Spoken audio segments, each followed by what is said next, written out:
नमस्कार दोस्तों, आप सभी का स्वागत है आपके अपने YouTube चैनल मैथ्स वर्ल्ड पर। दोस्तों आज हम लोग बात करेंगे लूसेंट सामान्य विज्ञान का लेक्चर नंबर 34। ठीक है दोस्तों, जिसमें आज हम लोग देखेंगे ध्वनि के लक्षण, यानी ध्वनि का जो पार्ट 4 है हम लोग आज देखने वाले हैं। दोस्तों मैंने बताया था आपको कि ध्वनि को हम लोग 7 पार्ट में पढ़ेंगे, जिसका आज है पार्ट 4। ठीक है, ध्वनि के लक्षण में हम लोग तीव्रता, तारत्व, गुणता और डॉपलर प्रभाव के बारे में आज हम लोग विस्तार से अध्ययन करेंगे। और दोस्तों अगर आप आज वीडियो को शुरू से अंत तक देख लेते हैं तो आपको तीव्रता, तारत्व, गुणता और डॉपलर प्रभाव से अगर कोई भी क्वेश्चन एग्जाम में आएंगे तो आपको आसानी से सारे क्वेश्चन सॉल्व होंगे। ठीक है दोस्तों, तो चलिए स्टार्ट करते हैं आज का सेशन। और दोस्तों सेशन स्टार्ट करने से पहले अगर आप हमारे चैनल पे नए हैं तो चैनल को सब्सक्राइब कर लीजिए और बेल आइकन को प्रेस कर लीजिए। तो चलिए देखते हैं आज का सेशन। दोस्तों मुख्य रूप से ध्वनि के 3 लक्षण होते हैं। मुख्य रूप से ध्वनि के कितने लक्षण होते हैं? तो 3 लक्षण होते हैं। 1 नंबर पे है तीव्रता, 2 नंबर पे है तारत्व और 3 नंबर पे है गुणता। ठीक है, और इसके बाद हम लोग पढ़ेंगे डॉपलर प्रभाव। ठीक है, पहले तीनों को हम लोग बारी बारी से अच्छे तरीके से देखते हैं, उसके बाद हम लोग पढ़ेंगे डॉपलर प्रभाव।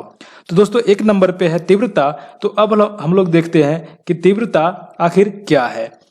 तो तीव्रता को इंग्लिश में बोलते हैं इंटेंसिटी या लाउडनेस। ठीक है दोस्तों, कोई ध्वनि आपको अगर बहुत जोर से सुनाई दे रही है और कोई ध्वनि अगर आपको बहुत ही धीमी या बहुत ही मंद सुनाई दे रही है, यानी वह उसकी तीव्रता ज्यादा है या कम है। ठीक है दोस्तों, यानी कहने का मतलब हुआ कि जो जिस ध्वनि की तीव्रता अधिक होगी वह आपको बहुत ही तीव्र या प्रबल सुनाई देगा और जिसकी तीव्रता कम होगी वह धीमी या मंद सुनाई देती है। ठीक है दोस्तों, तो तीव्रता ध्वनि का वह लक्षण है जिससे ध्वनि धीमी या मंद अथवा तीव्र या प्रबल सुनाई देती है। ठीक है दोस्तों, ध्वनि की तीव्रता एक भौतिक राशि है। ध्वनि की तीव्रता एक भौतिक राशि है जिससे शुद्धता से नापा जा सकता है। ध्वनि की तीव्रता को हम लोग आसानी से बहुत ही शुद्धता से माप सकते हैं। ठीक है दोस्तों, अब ध्वनि की तीव्रता माप सकते हैं तो ध्वनि की तीव्रता कितनी होती है, कैसे मापेंगे? तो माध्यम के किसी बिंदु पर ध्वनि की तीव्रता उस बिंदु पर एकांक क्षेत्रफल से प्रति सेकंड तल के लंबवत गुजरने वाली ऊर्जा के बराबर होती है। क्या कह रहा है दोस्तों? माध्यम के किसी बिंदु पर ध्वनि की तीव्रता उस बिंदु पर एकांक क्षेत्रफल से प्रति सेकंड तल के लंबवत गुजरने वाली ऊर्जा के बराबर होती है। ध्वनि की तीव्रता कितनी होती है? तो मान लेते हैं अगर यह एरिया ए है, अगर इस तल का एरिया ए है तो इस तल के प्रति एकांक क्षेत्रफल से गुजरने वाली ऊर्जा की मात्रा को क्या कहते हैं? ध्वनि की तीव्रता कहते हैं। ठीक है दोस्तों, तो ध्वनि की तीव्रता का फॉर्मूला क्या हो जाएगा? E बराबर यानी इंटेंसिटी I बराबर हो जाएगा E बट्टा कितना? A। ठीक है दोस्तों, I बराबर कितना? E बट्टा A, यानी प्रति इकाई क्षेत्रफल में 1 सेकंड में, प्रति इकाई क्षेत्रफल में 1 सेकंड में तल के लंबवत जितनी ऊर्जा प्रवाहित होगी उसी को क्या कहते हैं? ध्वनि की तीव्रता कहते हैं। और इसका जो मात्रक होता है वह माइक्रोवाट प्रति मीटर स्क्वायर होता है। ठीक है दोस्तों, माइक्रोवाट प्रति मीटर स्क्वायर का मतलब हो गया 10⁻6 जूल प्रति सेकंड मीटर स्क्वायर। ठीक है दोस्तों, 10⁻6 जूल प्रति सेकंड मीटर स्क्वायर। और इसका प्रयोगात्मक मात्रक क्या होता है? बेल होता है। दोस्तों बेल बहुत ही बड़ा मात्रक है, इसलिए हम लोग इसके 10वें भाग का यूज करते हैं जिसको क्या बोलते हैं? डेसीबेल। ठीक है दोस्तों, बेल बहुत ही बड़ा मात्रक होता है, इसलिए हम लोग इसके 10वें भाग को यूज करते हैं जो कि डेसीबेल होता है। ध्वनि की तीव्रता ध्वनि के स्रोत की शक्ति पर अब दोस्तों कोई ध्वनि कितना तीव्र होगा, कितना मंद होगा, वह ध्वनि के स्रोत की शक्ति पर, श्रोता तथा स्रोत के बीच की दूरी पर तथा छत, फर्श और दीवारों पर होने वाले परावर्तनों पर निर्भर करती है। कोई ध्वनि कितना तीव्र होगी, कितना मंद होगी, वह 3 चीजों पर डिपेंड करती है। एक तो है ध्वनि की स्रोत की शक्ति पर, कोई ध्वनि का स्रोत जिससे ध्वनि उत्पन्न हो रहा है वह कितना शक्तिशाली है। ठीक है, दूसरा है श्रोता तथा स्रोत के बीच की दूरी पर। अगर हमारे कान से स्रोत यानी जो ध्वनि उत्पन्न कर रहा है उसके बीच की दूरी पर भी डिपेंड करता है, और छत, फर्श अथवा दीवार जिससे ध्वनि परावर्तित होती है उस पर भी निर्भर करता है ध्वनि की तीव्रता। यदि ध्वनि स्रोत को बिंदु स्रोत माना जाए तथा अवशोषण और परावर्तन को नगण्य मान लिया जाए तो ध्वनि की तीव्रता स्रोत से दूरी के वर्ग के व्युत्क्रमानुपाती होती है। ध्वनि की तीव्रता जो होती है वो स्रोत की दूरी के वर्ग के व्युत्क्रमानुपाती होती है। ठीक है दोस्तों, यानी कोई स्रोत बहुत दूर ध्वनि उत्पन्न कर रही है और हम बहुत दूर से उसको सुन रहे हैं तो उसकी तीव्रता बहुत ही कम हो जाएगी। दूरी बढ़ेगी तीव्रता घटेगी, और दूरी घटेगी तीव्रता बढ़ेगी। ठीक है दोस्तों, इसके अतिरिक्त ध्वनि की तीव्रता आयाम के वर्ग के अनुक्रमानुपाती, जैसे ध्वनि अगर चल रही है तो आयाम किसको बोलते थे हम लोग? आयाम बोलते हैं इसको, मैक्सिमम जो हाइट है उसको आयाम बोलते हैं, या मैक्सिमम जो डेप्थ है उसको आयाम बोलते हैं। ठीक है, तो कह रहा है कि ध्वनि की तीव्रता आयाम के वर्ग के अनुक्रमानुपाती, यानी ध्वनि की तीव्रता आई जो है आयाम यानी ए एम्पलीट्यूड के वर्ग के समानुपाती यानी अनुक्रमानुपाती, आवृत्ति के वर्ग के अनुक्रमानुपाती, आवृत्ति के वर्ग के अनुक्रमानुपाती तथा माध्यम के घनत्व के अनुक्रमानुपाती होती है। माध्यम के घनत्व के भी अनुक्रमानुपाती होती है। तो दोस्तों यहाँ तक आपको समझ में आया, ध्वनि की तीव्रता डिपेंड करती है ध्वनि और स्रोत के बीच की दूरी पर। अगर बीच की दूरी बढ़ेगी तो तीव्रता घटेगी, यानी उसके व्युत्क्रमानुपाती होती है। ध्वनि की तीव्रता स्रोत और श्रोता के बीच की दूरी के वर्ग के व्युत्क्रमानुपाती होती है। ध्वनि की तीव्रता आयाम के समानुपाती वर्ग के समानुपाती होती है। ध्वनि की तीव्रता आवृत्ति के वर्ग के समानुपाती होती है, और ध्वनि की तीव्रता माध्यम के घनत्व के वर्ग के समानुपाती होती है। समानुपाती का मतलब होता है कि एक बढ़ता है तो दूसरा भी बढ़ेगा, और व्युत्क्रमानुपाती का मतलब होता है कि एक बढ़ेगा तो दूसरा घटेगा, और वाइस वर्सा। ठीक है दोस्तों, तो यहाँ तक आपको समझने में कोई दिक्कत नहीं हुआ है। चलिए हम लोग अब आगे बढ़ते हैं। दोस्तों अब हम लोग देखेंगे कि जैसे हम लोग साधारण बातचीत करते हैं तो उसकी तीव्रता कितनी होगी, जोर से बात करेंगे तो तीव्रता कितनी होगी, यानी कोई भी आवाज, कोई भी साउंड यानी कोई भी ध्वनि उत्पन्न होती है उसकी तीव्रता कितनी होती है। तो साधारण बातचीत में जो तीव्रता होती है वो 30 से लेकर के 40 डेसिबल होती है। जोर से बातचीत करते हैं तो 50 से 60 डेसिबल।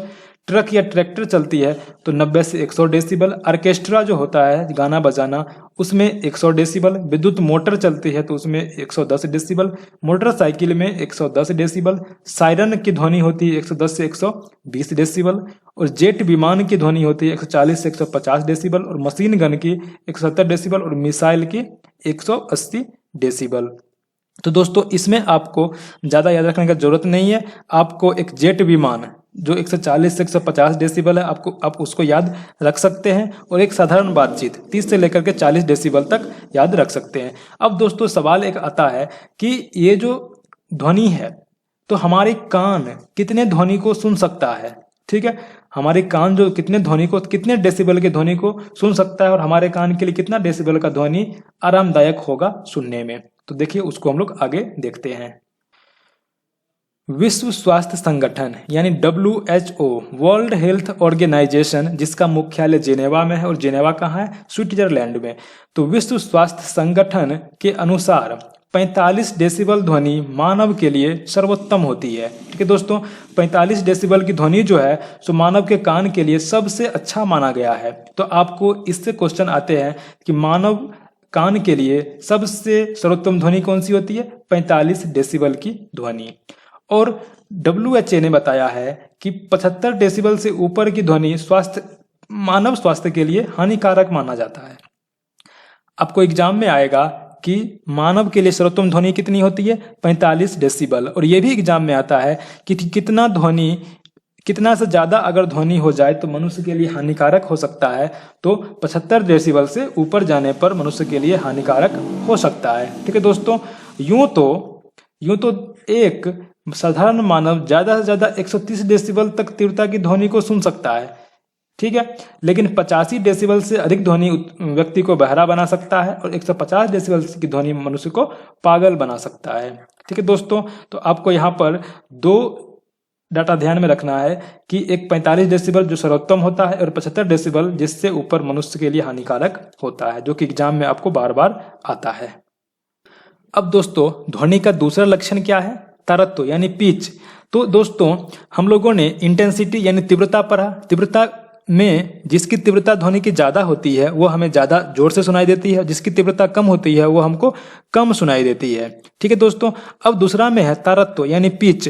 इसका मतलब हो गया दोस्तों, कोई ध्वनि मोटा सुनाई देता है और कोई ध्वनि पतली होती है। ऐसा क्यों होता है? तो वह होता है तारत्व यानी पिच के कारण। ठीक है दोस्तों। और पिच जो है यानी तारत्व जो है शुद्ध ध्वनि की आवृत्ति पर निर्भर करता है। ठीक है दोस्तों। जिसका आवृत्ति ज्यादा होगा उसका तारत्व ज्यादा होगा, और जिसकी ध्वनि की आवृत्ति कम होगी उसकी तारत्व कम होगी। जैसे आप लोग देख सकते हैं कि कोई लड़का का आवाज मोटा होता है, लड़की की आवाज पतली होती है, तो लड़का का जो ध्वनि का आवृत्ति होता है वो कम होता है। ठीक है दोस्तों। आवृत्ति कितना होता है? कम होता है, जिससे उसका तारत्व कम हो जाता है, जिससे उसका आवाज मोटा होता है। लेकिन कोई लड़की का ये जो आवाज है वो पतली होती है। इसका मतलब हो गया कि लड़की के आवाज का जो आवृत्ति है, साउंड की आवृत्ति है, वो ज्यादा होगी, जिससे उसका पिच जो है वो ज्यादा होता है। ठीक है दोस्तों। यहां तक आपको समझने में कोई दिक्कत नहीं आया होगा। अब हम लोग आगे देखते हैं। पुरुषों की मोटी आवाज तारत्व कम होने के कारण होती है। चिड़ियों की आवाज सोनोमीटर के पतले तने हुए पतले तार से निकलने वाली ध्वनि, मच्छरों की भनभनाहट अधिक तारत्व की ध्वनियों के उदाहरण है। ठीक है दोस्तों। आप लोग इसको पढ़ लेंगे खुद से, जो मैंने बताया वही है यहाँ पर लिखा हुआ है। अब दोस्तों तीसरा नंबर लक्षण में गुणता यानी क्वालिटी है। ठीक है दोस्तों। हम लोगों ने पढ़ा पहला नंबर पे इंटेंसिटी यानी तीव्रता, दूसरा नंबर पे पिच यानी तारत्व, और तीसरा नंबर पे है गुणता। तो दोस्तों अगर किसी आवाज या किसी साउंड की, किसी ध्वनि की तीव्रता यानी इंटेंसिटी और तारत्व यानी पिच दोनों अगर समान बराबर हो जाए, तो आवाज में अंतर गुणता के कारण होता है। ठीक है दोस्तों। अगर दोनों समान है तो दो आवाज में अंतर गुणता के कारण होती है, यानी ध्वनि का वह लक्षण जिसके कारण समान तीव्रता तथा समान तारत्व की ध्वनियों में अंतर प्रतीत होता है। ठीक है दोस्तों। गुणता कहलाता है। जैसे अगर कोई लड़का, अगर आप घर में कमरे में है, कोई लड़का अगर आपको बाहर से आवाज लगाता है तो आपको पता चल जाता है कि वह कौन है। ठीक है दोस्तों। कोई दो लड़का है, ठीक है, अगर आपको आवाज लगाता है तो आपको पता चल जाता है कि यह कौन है, दोनों को आप पहचान लेते हैं। यह कैसे होता है? तो दोस्तों यह जो है ध्वनि की गुणता यानी क्वालिटी के कारण होता है। दोनों लड़का ही है, दोनों का पिच जो है सो एक ही है, दोनों का इंटेंसिटी एक ही है, लेकिन आवाज में अंतर है, तो यह गुणता के कारण होती है। ठीक है दोस्तों। अगर आप नल से घड़ा भर रहे हैं तो जब घड़ा भरने लगता है तो आवाज में अंतर आने लगता है। ठीक है दोस्तों। यह भी क्या होता है? उसकी क्वालिटी यानी गुणता के कारण ही होता है। ठीक है। तो चलिए आगे बढ़ते हैं दोस्तों। अब हम लोग देखेंगे डॉपलर प्रभाव। हम लोगों ने तीनों लक्षण को पढ़ा, अब हम लोग देखेंगे डॉपलर प्रभाव। तो दोस्तों डॉपलर प्रभाव, इस प्रभाव को ऑस्ट्रिया के भौतिकवेत्ता, जो ऑस्ट्रिया के जो साइंटिस्ट थे, भौतिक शास्त्री थे, क्रिश्चियन जॉन डॉपलर, उन्होंने सन 1842 ईस्वी में प्रस्तुत किया था। ठीक है दोस्तों। डॉपलर प्रभाव को किसने दिया था? क्रिश्चियन जॉन डॉपलर ने। इसी के नाम पर इसका नाम डॉपलर इफेक्ट पड़ा था। ठीक है दोस्तों। उन्होंने 1842 ईस्वी में एक नियम प्रस्तुत किया था जिसे डॉपलर प्रभाव कहते हैं। इसके अनुसार श्रोता या स्रोत की गति के कारण किसी तरंग, ध्वनि या प्रकाश, आपको एग्जाम में क्वेश्चन आता है कि डॉपलर प्रभाव किस में देखने को मिलता है, तो आपको डॉपलर प्रभाव ध्वनि में भी देखने को मिलता है और प्रकाश में भी देखने को मिलता है। तो इन्होंने कारण किसी तरंग की आवृत्ति बदली हुई प्रतीत होती है। ठीक है दोस्तों। इसको मैं आपको बहुत ही अच्छे ढंग से समझाता हूं अभी। दोस्तों आपने महसूस किया होगा कि आप घर पे हैं, लेकिन अगर कोई रेलगाड़ी ट्रैक से होते हुए जा रही है तो आपको पता चल जाता है, अगर वह रेलगाड़ी ट्रेन सीटी बजाती है तो आपको पता चल जाता है कि ट्रेन दूर जा रही है या ट्रेन आपके तरफ आ रही है। ऐसा क्यों होता है?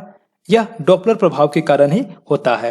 अर्थात जब तरंग के स्रोत और श्रोता के बीच आपेक्षिक गति होती है तो श्रोता को तरंग की आवृत्ति बदली हुई प्रतीत होती है। यह बढ़ भी सकती है और घट भी सकती है। आवृत्ति बदली हुई प्रतीत होने की घटना को क्या कहते हैं? डॉपलर प्रभाव कहते हैं। अगर दोस्तों अगर आप यहाँ पे खड़े हैं और यहाँ पर कोई ट्रेन है, ठीक है दोस्तों, और वह सीटी बजा रही है, सीटी बजाते आपके तरफ आ रही है, तो आपको पता चल जाएगा कि यह ट्रेन आपके तरफ आ रही है। ट्रेन को बिना देखे आप कह देंगे कि ट्रेन आपके तरफ आ रही है। ऐसा क्यों होता है? कि डॉपलर प्रभाव के कारण ऐसा होता है। ठीक है, तो ये जो आवृत्ति बदली हुई प्रतीत होती है, तो आवृत्ति बढ़ती है कब और घटती है कब? ठीक है दोस्तों, तो जब स्रोत जो ध्वनि उत्पन्न करने का स्रोत है वो अगर आपके तरफ आ रही है, आपके नजदीक आ रही है, तो उसकी आवृत्ति बढ़ी हुई प्रतीत होगी, और जब ध्वनि स्रोत आपसे दूर जा रही होती है तो उसकी आवृत्ति घटी हुई प्रतीत होती है। ठीक है दोस्तों, वही कह रहा है यहाँ पे, जब अपेक्षित गति के कारण स्रोत और श्रोता के बीच की दूरी घट रही होती है तब आवृत्ति बढ़ी हुई प्रतीत होती है, और जब अपेक्षित गति के से स्रोत और श्रोता के बीच की दूरी बढ़ रही होती है तो आवृत्ति घटी हुई प्रतीत होती है। यानी कि ट्रेन अगर आपसे दूर जा रही है, यानी आप दोनों के बीच का दूरी बढ़ रहा है, तो आवृत्ति घटी हुई प्रतीत होगी, और अगर आप दोनों के बीच कम हो रहा है दूरी, यानी कि आपके नजदीक आ रही है ट्रेन, तो आवृत्ति बढ़ी हुई प्रतीत होती है। ठीक है दोस्तों, और उसका एक फॉर्मूला दिया हुआ है कि आवेशी आवृत्ति, कितना आवृत्ति बढ़ता है और घटता है वो निकालने का फॉर्मूला है कि प्रेक्षक के सापेक्ष ध्वनि का वेग और श्रोता के सापेक्ष ध्वनि का वेग और गुना वास्तविक आवृत्ति। ठीक है दोस्तों, इसके क्वेश्चन आपको नहीं आता है, आपको बस ये दोनों पॉइंट से क्वेश्चन आता है। ठीक है, तो चलिए आगे बढ़ते हैं। अब दोस्तों मैंने आपको बताया था कि प्रकाश में भी डॉपलर प्रभाव होता है और ध्वनि में भी होता है। अब हम लोग देखेंगे प्रकाश में डॉपलर प्रभाव। ठीक है, तो दोस्तों यहाँ पर दिया हुआ है कि प्रकाश तरंगें भी डॉपलर प्रभाव दर्शाती है। ध्वनि में डॉपलर प्रभाव असममित यानी एसिमेट्रिक होती है, लेकिन प्रकाश में क्या होती है? डॉपलर प्रभाव सममित यानी सिमेट्रिक होती है।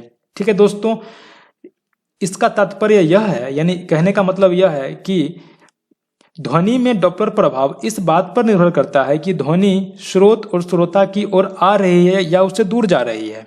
ठीक है दोस्तों, इसके विपरीत प्रकाश में क्या होता है कि डॉपलर प्रभाव केवल प्रकाश स्रोत व दर्शक के बीच अपेक्षित वेग पर निर्भर करती है। कितना वेग से प्रकाश नजदीक आ रही है, यानी स्रोत नजदीक आ रही है या दूर जा रही है, वेग पर निर्भर करता है प्रकाश में, लेकिन ध्वनि में डॉपलर प्रभाव उसकी दूरी पर निर्भर करता है। ठीक है दोस्तों, इस बात पर नहीं कि स्रोत दर्शक के निकट आ रहा है या उससे दूर जा रहा है। ठीक है दोस्तों, प्रकाश के डॉपलर प्रभाव द्वारा सुदूर तारों व गैलेक्सियों के पृथ्वी के सापेक्ष वेग तथा उनकी गति या दिशा ज्ञात की जाती है। ठीक है दोस्तों, आपने सुना होगा बिग बैंग थ्योरी के बारे में, जो कि डॉपलर इफेक्ट पर ही आधारित है। ठीक है दोस्तों, अब आगे कह रहा है कि खगोलज्ञ एडविन हब्बल, एक खगोल शास्त्री थे एडविन हब्बल, ने डॉपलर प्रभाव द्वारा ही यह ज्ञात किया था कि विश्व का विस्तार हो रहा है। ठीक है दोस्तों, यानी विश्व का विस्तार हो रहा है, यानी जो बिग बैंग थ्योरी है उन्होंने उसमें भी कहा गया है कि विश्व का विस्तार हो रहा है। तो खगोलज्ञ थे एक एडविन हब्बल, उन्होंने डॉपलर प्रभाव के द्वारा ही यह ज्ञात किया था कि विश्व का विस्तार हो रहा है। तारे के प्रकाश के वर्णक्रम यानी स्पेक्ट्रम का अध्ययन करके प्रकाश की आवृत्ति में हुए परिवर्तन का पता लगाया जा सकता है। ठीक है दोस्तों, अब आगे कह रहा है कि यदि कोई तारा या गैलेक्सी पृथ्वी की ओर आ रही है तो उससे प्राप्त प्रकाश का तरंग दैर्ध्य स्पेक्ट्रम के बैगनी की ओर विस्थापित हो जाता है। ठीक है दोस्तों, जब कोई प्रकाश पृथ्वी की ओर आ रही है, यानी कि यदि कोई तारा या गैलेक्सी पृथ्वी की ओर आ रही है तो उससे प्राप्त जो प्रकाश का तरंग दैर्ध्य स्पेक्ट्रम के बैगनी सिरे की ओर विस्थापित हो जाती है। ठीक है दोस्तों, और दूर जाने पर वह लाल रंग की ओर विस्थापित हो जाती है। ठीक है दोस्तों, आप इस दोनों को ध्यान रखेंगे कि जब कोई तारा या गैलेक्सी पृथ्वी की ओर आ रही होती है तो उसका जो प्रकाश प्राप्त होता है, उसका जो स्पेक्ट्रम का तरंग दैर्ध्य जो है वो बैगनी की ओर विस्थापित होती है, और दूर जाने पर जैसे ये पृथ्वी है नजदीक आ रही है तो तरंग दैर्ध्य परिसर बैगनी की ओर विस्थापित होगी, और दूर जा रही है तो लाल की ओर विस्थापित हो जाती है। ठीक है दोस्तों, तो दोस्तों आज का वीडियो बस आज के लिए इतना ही। और आज का वीडियो अगर आपको पसंद आया है तो लाइक और शेयर जरूर कर दीजिए और चैनल को सब्सक्राइब कर लीजिए और बेल आइकन को प्रेस कर लीजिए। तो दोस्तों फिर मिलते हैं नेक्स्ट सेशन में नए वीडियो के साथ। तब तक के लिए जय हिंद, जय भारत।